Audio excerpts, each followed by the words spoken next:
For this problem, you're trying to decide whether or not being shaded is dominant or recessive, and whether or not it is autosomal, meaning like the Punnett squares we've done before and carried on a body chromosome, or sex-linked, meaning it is only carried on the X chromosome or even the Y chromosome, which would mean more males or females are affected.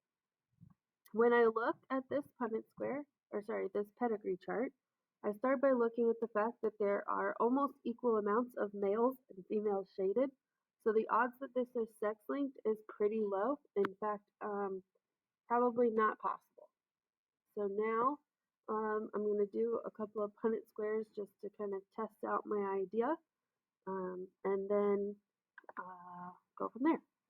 So we'll start by looking at whether or not the trait is recessive. So if this trait was recessive, then this father here has to be little r, and I'm going to use r's, which means that all of these children that also have the trait would be little r,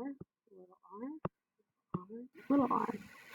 And this mom here could have at least one capital R, but because she had children, they are little r's.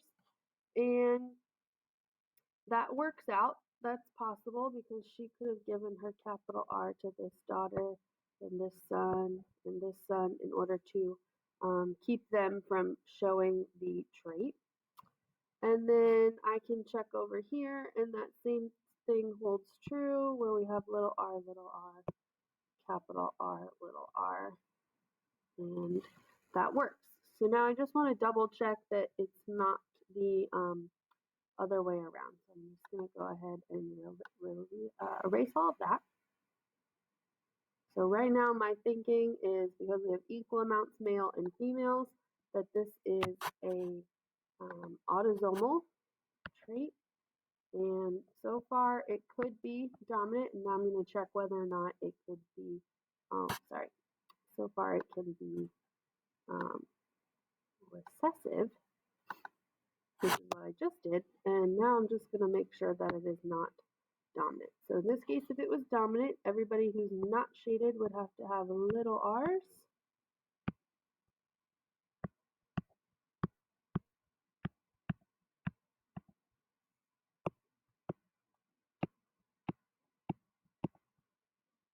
And that means that this person got a capital R, and they could be capital R, or capital R, lowercase r, and capitals.